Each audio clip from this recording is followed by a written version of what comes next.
Bonjour, Kirman Centurc, formateur référent chez Abeskill Formation. Nous sommes sur le site de Colombelle. Vous avez ici le chantier école avec une réalisation de maquettes en bardage. Eh bien, j'ai commencé à l'âge de 18 ans sur les chantiers en tant qu'étancheur. J'ai eu la chance aussi de découvrir le bardage.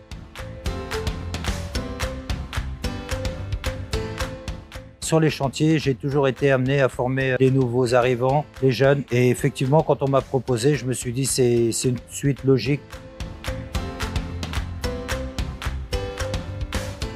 Ce que j'aime dans mon quotidien, c'est qu'on est amené à travailler sur l'étanchéité et le bardage, sur des maquettes avec un public qui est quand même assez large, de tout horizon. J'ai toujours aimé transmettre, donc après c'est une passion de voir que notre transmission est reconnue après sur le secteur. Ça nous permet d'être valorisés en même temps qu'on valorise nos apprenants.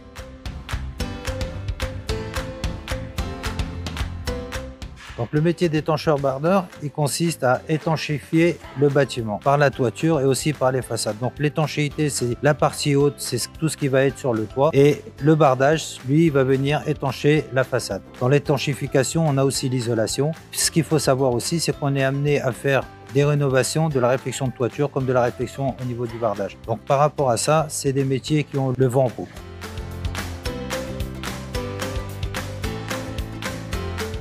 Le métier d'étancheur-bardeur, il porte bien son nom, il consiste à étancher le bâtiment.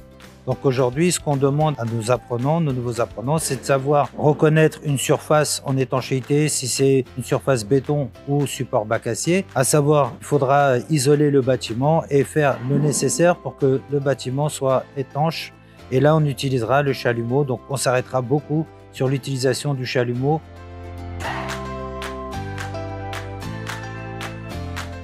Eh bien, la partie bardage consiste à étancher le bâtiment par les façades. Donc là, on demande à nos apprenants de savoir reconnaître le support sur lequel ils vont travailler, si c'est une charpente en bois, si c'est une charpente métallique. Et donc, par rapport à ça, ils auront des fixations et ce sera comme en étanchéité. Ils auront à isoler la façade et à mettre une tôle de parement qui peut être de toute matière.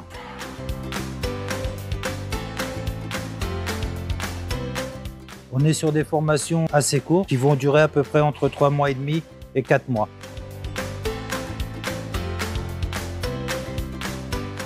On a une très grande demande dans le bassin, que ce soit avec les ETT, les entreprises de travail temporaire, ou avec les entreprises en direct. Aujourd'hui, on a des partenaires qui sont prêts à recruter tout de suite après la formation.